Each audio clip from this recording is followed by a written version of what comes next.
आपको बताते हैं कि Maharaja Agrasen hospital charitable trust, जिसके इलेक्शन 30 मार्च को होने तय हैं, प्रोग्रेस टीम सुशील गुप्ता समर्थित और इसमें प्रधान पद के लिए मीना गुप्ता जी को लाया गया है और उनकी पूरी टीम है।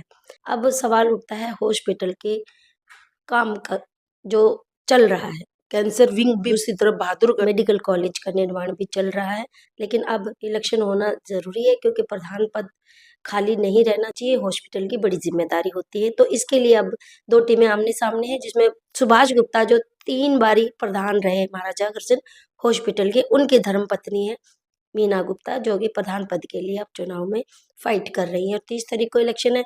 इस संबंध में बातचीत करने के लिए प्रसिद्ध समाज सेवी और उद्योगपति जो वासुदेव गोयल जी हमारे साथ हैं और ये महाराजा अग्रसेन के ट्रस्टी भी हैं और सैकड़ों संस्थाओं से भी जुड़े हुए हैं। जो दायित्व है, किस प्रधान को जाना चाहिए और कौन इसके लिए काबिल है, जो पूरी तरह से ईमानदारी से इस दायित्व को निभाता है। गीता जी, आप इस चुनाव को किस नजर से देखते हैं? देखिए गीता जी, मैं इस चुनाव को इस नज़र से देखता हूँ कि पिछले 3 साल पहले जब सुभाष गुप्ता जी इस हॉस्पिटल के प्रधान बने,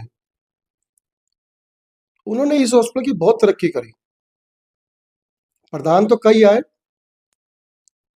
और सभी ने अपने टाइम में विशेष योगदान दिया, लेकिन बीच में एक टाइम ऐसा आया, खासकर विशेषकर अशोक गुप्ता जी के टाइम में, जब ये हॉस्पिटल कुल अपने निचले स्तर पे आ गया, लॉस में चला गया। जो पूरे समाज ने एक बीड़ा उठाया था बहादुरगढ़ के अंदर एक मेडिकल यूनिवर्सिटी बनाने का, उससे कहीं ना कहीं अशोक गुप्ता प्रधान के आने से उस प्रोजेक्ट को बहुत नुकसान हुआ। उनके कार्यकाल में वहां पर पानी भर गया, ये समझो वो प्रोजेक्ट उस समय बंद हो गया, फिर मेडिकल कॉलेज बंद हो गया। फिर सुभाष गुप्ता जी प्रधान बने।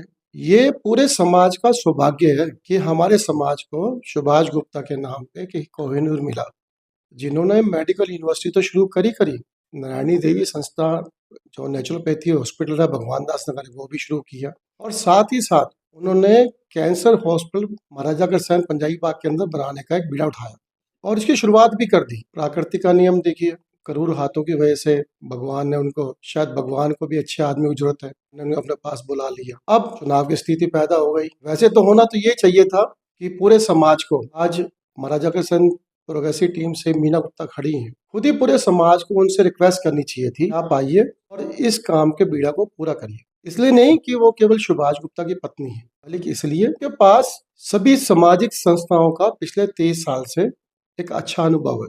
महिला मंडल जिसकी वो प्रधान, इंटरनेशनल वैश्य फाउंडेशन दिल्ली की वो अध्यक्ष है, इसके अलावा और बहुत सी संस्थाओं की चेयरमैन, अध्यक्ष वगैरह है।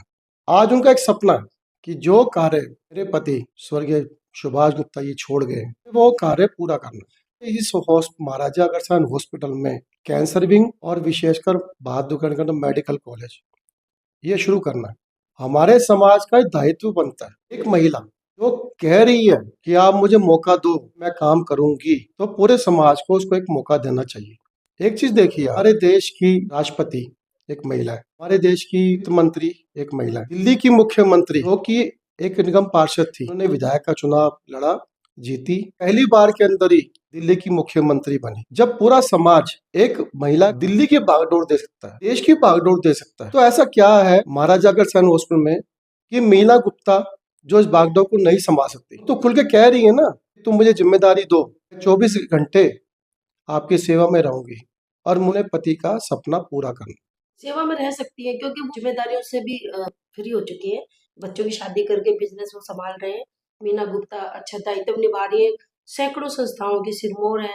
उनकी एक विशेषता भी है, पूरा पारिवारिक, सामाजिक, धार्मिक और जो बात मुंह से बोलता है उसको पूरा करता है। खुद मीना गुप्ता ने ये कह रखा है कि इस हॉस्पिटल के अंदर मैं दान के अमाउंट में कमी नहीं आने दूंगी। 3 साल पहले मेरे स्वर्गीय पति सुभाष गुप्ता ने जो पैसा इकट्ठा किया, मैं उससे फालतू समाज से पैसा इकट्ठा करूंगी, अपनी तरफ से लगाऊंगी और इस हॉस्पिटल को एक नई ऊंचाइयों पे ले जाऊंगी।